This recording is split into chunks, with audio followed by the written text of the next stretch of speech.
नमस्कार, स्वागत है आपका। एनडीटीवी देख रहे हैं आप। मैं हूं आपके साथ ऋतु सिंह। चलिए एनडीटीवी प्राइम की शुरुआत करते हैं। एमपीपीएससी हर बार अभ्यर्थियों को रास्ता दिखाता है और फिर खुद ही नो एंट्री का बोर्ड लगा देता है। इस बार भी एफएसओ के 120 पदों का नोटिफिकेशन आया, फॉर्म भरे गए, फीस भी ली गई और फिर कहा गया परीक्षा रद्द है। श्योपुर जिले के विजयपुर तहसील से आए भागीरथ रावत का सपना छोटा नहीं था, अफसर बनना था। लेकिन सपनों के लिए सिर्फ किताबें नहीं, किराया, राशन और हिम्मत भी चाहिए होती है। भागीरथ पिछले 2 सालों से इंदौर में रह रहे हैं। जहां वो रहते हैं वहां छत टिन की है, गर्मी में तपती, बारिश में टपकती।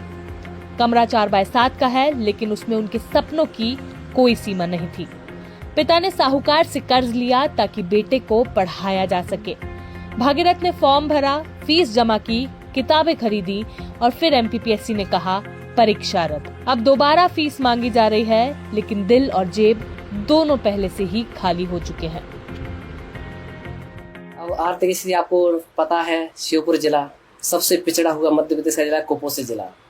और आर्थिक स्थिति ऐसी है कि कुछ भी नहीं है, बस खाने पीने की फसल होती है। और यही हमारी है कि पिताजी हमें कर्ज लेके पढ़ा रहे हैं और हम यहाँ रह रहे हैं। पहली बार नोटिफिकेशन आया था 17 साल बाद, 120 पद आया था, हमें बहुत खुशी हुई थी। तो मैंने सोचा चलो कहीं ना कहीं अब तो हो ही जाएगा अपना।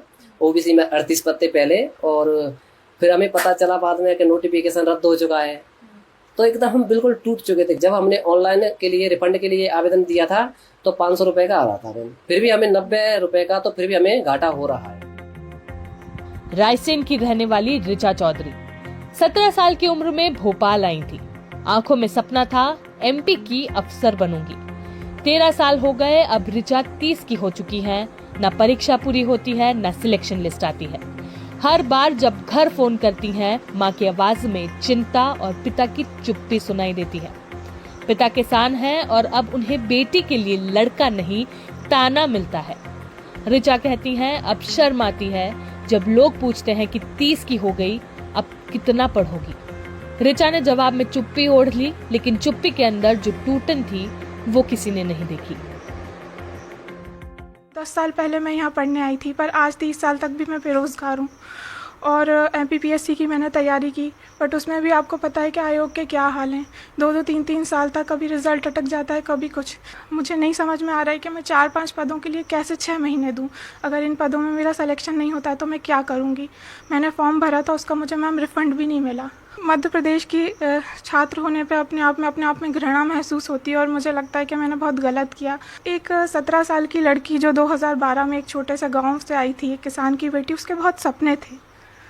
पर बहुत अफसोस होता है मुझे बताते हुए कि वो सपने अब टूट चुके हैं और मुझे कोई उम्मीद नहीं है, ना आयोग से, ना मध्य प्रदेश के शासन से।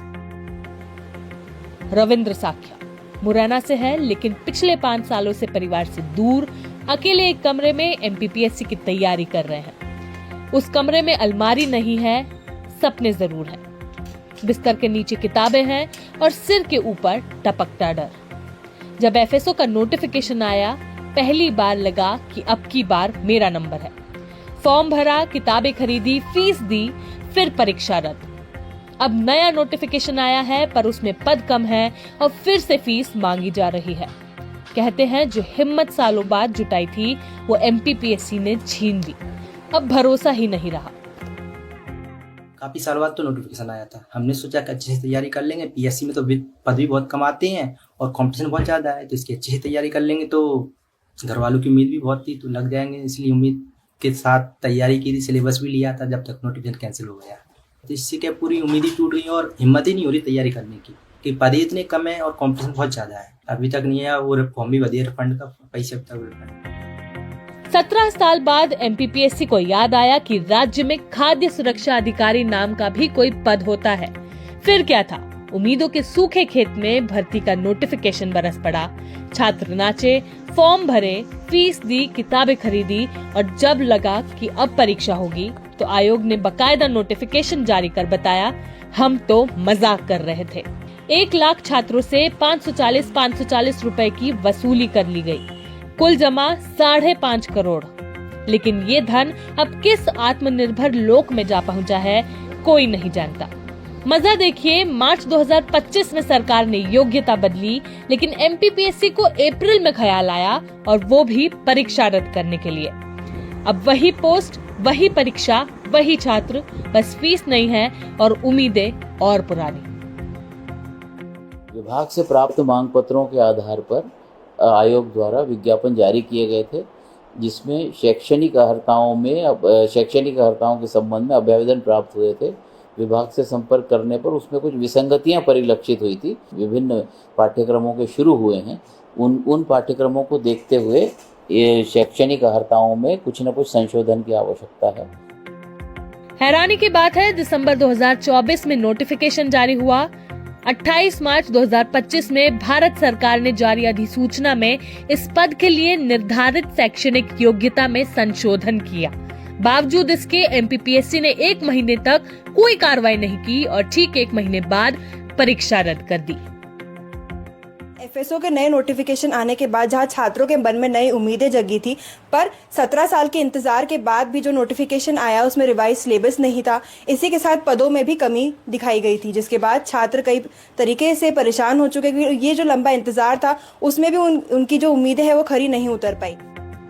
छात्र पूछ रहे हैं, एमपीपीएससी में पी का मतलब क्या है? पलट देना, परेशान करना या पुनः फीस लेना?